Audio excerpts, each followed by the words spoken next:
Hello, my name is Tom, and this is the INFJ Experience, and this is my inaugural video for my channel. Welcome, people. Welcome all. And there's a reason you found me here, people. Maybe it was an algorithm, and maybe this is going to be something that you're gonna very informative. Is the INFJ Experience. I'm going to break down first of all to say that about maybe 3.5, 4 years ago, I was watching a YouTube channel. Go figure, I'm on YouTube. Okay, drew me in. It was on the algorithm, and I started watching the video, and it made so much sense. It was actually very informative, and it hit home immensely for me. And so I started watching more and more videos on the subject. And finally, there were times like I started immersing myself into different ones. Now I started going to different channels, different YouTube as far as INFJ videos. Unbelievably accurate that they brought me to sobbing tears. I mean, deep sobbing tears, because they were so vivid. Time I kept thinking, well, maybe I'm living just like that. I think just like that, act just like that, but I can't be that. I mean, go figure. You try to convince yourself, well, there's got to be just one missing piece that says I'm not an INFJ. Okay, you kind of tell yourself that. So months went by. I didn't get a test for almost a year, but trying to actually doing my own self-experiment on my mind. Now, go figure that. But I was, because actually I was trying to figure out, okay, I was trying to dissect the different elements of what the INFJ experience was. I mean, as far as that goes, I mean, introverted, intuitive, feeling, judging. As we know, it's broken down. It's part of the 16 MBTI types. And we are the rarest personality type according to the statistics that they say. There are only 2 to 3% of women in the world that are INFJs, and less than 1%, either 0.5 to 0.8% of men are INFJs, which is less than 1 in every 100. That'd be less than 10 in every 1,000 men is an INFJ. And I thought, come on, I can't be that rare. There's no way. You keep telling yourself, no, it can't be that. You see, this is how I was going through this. I finally went and got a free test online, and it came up INFJT. All right, well, all right, then. That's a good indication I am one. Now I'm thinking, all right, that's it. A few months later, I took one or two. I came up as an INTJ, and maybe I was just a little more logical that day, a little less judging one. I was right around the 53% on the F side sometimes, and maybe just a little bit less on the T. So I'm kind of right in the middle on that one anyway. Bottom line is that people, it's important to find out, especially for the INFJ. I can't speak for all the other MBTI types, some of the extroverted types, because we're not that, all right? And a lot of the times, these people really wouldn't have any interest in our particular subject. They would have no interest in the MBTI personality type. That wouldn't even be a draw or anything of concern to them. But to the INFJ, to us, this is highly a concern, because all our lives we've been into understanding psychology, understanding our own, understanding people, human nature, things like that, almost instinctively, almost naturally, because we're always trying to find out a lot about ourselves, because we can't figure out ourselves in a lot of times. And that's what we're going to talk about today as well. I mean, just the fact we spend our lives trying to find ourselves. And sometimes it takes an entire lifetime to finally figure that out too. But bottom line is, after finding the algorithm, I went onto some very extensive research on myself, my own mind, my own thought process, the way I look at the world and things. And I was more and more convinced that, I have this INFJ mindset. As rare as it is, I have to be this. I've been very introverted my whole life. I've known at a very early age that even as a toddler, I remember actually climbing out of my crib. In fact, there were stories that I'd climb out of my crib and would leave the house and somehow get out of the house. Well, maybe my parents and my brothers won't watch me good enough, but I would get out of the house and I would wander off into around the block and go hide in the bushes. I remember my mom telling me one time they were looking for me, searching for me. They thought, they were tearing up the streets and the manhole covers were up, and they thought maybe I fell down into the sewer, because they couldn't find me. And of course, after a few hours, I'd just come wandering back along. And this is back as a toddler. So I was doing that. So Is it hereditary? Is it genetic? Is it, are we born that way? I can tell you, I was an introverted from the time I was 2 years old, at least. Even as far as long as I can remember, I would go off on my own. I remember just going into canyons and playing alone at a very young age. Yes, but it's important to find out that our MBTI types, especially for the INFJ, because we are such a mixed bag of emotion, fusion, of isolation, of wanting isolation but not wanting to be isolated, wanting to be alone but not wanting to be alone, all at the same time. And so it can be an extremely draining, confusing personality to have. And over the years, I think we've all experienced that. And I'm sure everybody listening to that knows exactly that's what it is. We're constantly, always confused sometimes. Now, understanding who you are. And I'm going to tell you this, life gets better as you get older, folks. This is for some of you younger ones out there. Anybody younger that found this out, that's great, because you have a head start. You can actually start processing your emotions, your thoughts, your what at an earlier age. So when you get to be an older person, older man or woman, you'll already have figured it out even better than maybe some of us older ones did. All right. It took me almost 57 years before I saw that first algorithm, first video.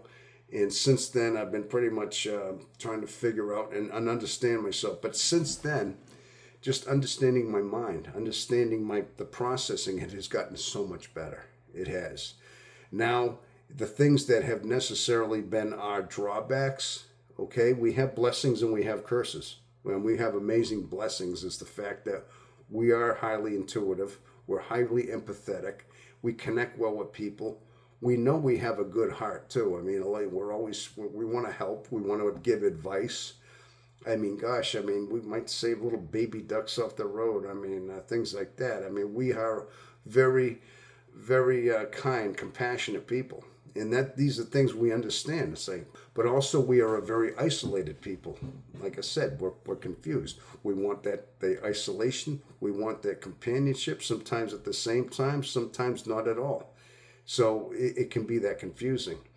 And sometimes, we can't, the emotions can be either happy, we can be extremely sad, we can go into highly depressive states as well, and feeling like we're completely, totally isolated, and you're the only soul in the universe at times. Ever feel like you are literally, not just in your family, not just in your city you're in, with your friend group, but the entire universe?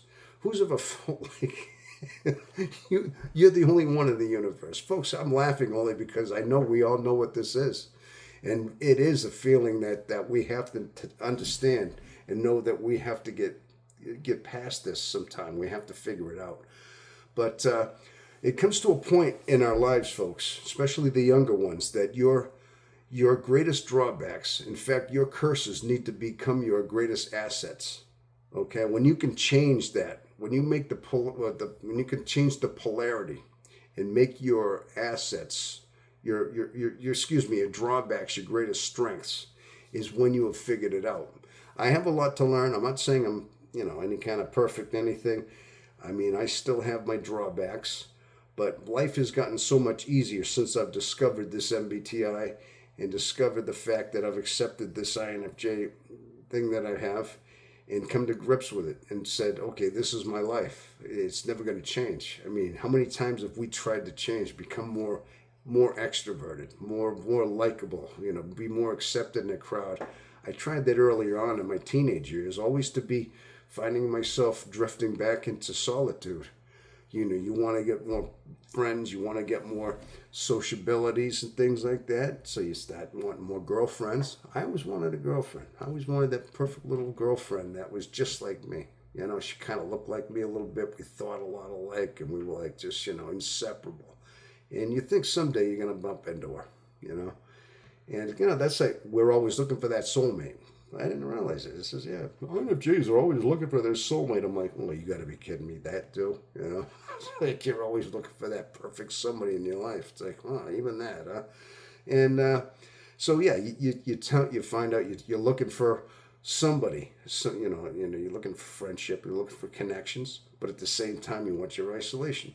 But by understanding who you are, by just knowing, okay, this is it. You can fine tune yourself. One thing I can say that you have to come to grips with your personality. You have to embrace your solitude.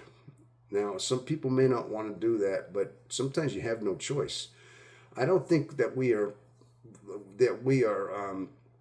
introverted by choice. It's almost like we're introverted by default. We choose solitude by default. It's like we know nothing else. In fact, we need solitude by default. I mean, by drifting off and spending time alone and going to places to recharge is something that we have to do. And just knowing that you need time alone for yourself just to recharge is actually beneficial. I mean, at that point there, you can think. Your mind can go wherever it has to go. You can think, you can contemplate, you can introspect as much as you can. And we do need to do that. I mean, we are very introspective people. And we look very deep into our own soul, our own mind, our own psyche, our own spirit. We're always looking within ourselves to find greater fulfillment, try to find those empty spots. And once you have embraced who you are, once you have figured out that this is all part of your code, your personality code, that this is how you are by default, this is what you are and how you were programmed, you were created, you were made. When you figure that out, you say, okay, now you can at least start understanding your code. You can try to change it if you want. Believe me, I have, but I've always come back to default mode every time. So like I said, for some of the younger ones out there, that's key, is just understanding. And but believe me, it does actually get better as it gets older. Now, I'm going to tell you right now, we are predisposed to suffer internally, that is, okay? We are a very spiritual being anyway, and being that INFJs are highly sensitive, highly empathic, highly intuitive, and we're very isolated, all those things together put us almost like segregate us emotionally and spiritually as well, not just physically in the physical world. So we suffer. We feel things deeper. We may get depressed even more so. We may, like I said, like feeling like you're the only soul in the universe is kind of isolating. But understanding that these will turn into your greatest strengths, though. These sufferings are sharpening your swords. Okay, when you sharpen a knife, what do? You have to rub up against something hard and abrasive in order to make it sharper, make it cut better. Well, your soul, your internal fortitude is sharpening, just like that blade on a stone. It may feel abrasive, may feel harsh, may feel like very painful and lonesome and empty. But these things are actually building you. They're forging you like into steel. Like when you want steel to get better, you gotta burn it. You gotta kind of, forge it. You gotta put it in the water to temper it. Well, your soul is being tempered. And this is how we're designed. We are designed to be that way. We're designed to be tempered and be more resilient. And that's one of the things that makes us is intelligent and is resolute and strong-minded, because we suffer these things more than other types. This is the first step in your journey. If you just found me on the algorithm and you're an INFJ, I encourage you to understand more about yourself. Watch more of my videos. I'm going to start creating more videos. Watch other people's videos, but understanding that you are this personality type is the first step in the rest of your life, and that you're going to improve. But trust me, it will get better. But people, hold in there, hold tight. Listen, if you would, please subscribe to my channel. Please give me some thumbs up. This is my only form of support. I have to know that you like me out there, that you like this content, and I will continue to create more. And it's all to help this INFJ community experience better and grow as who we are. Okay, folks. So please do that for me and subscribe to my channel, and I'll see you on the next time. Well, thank you.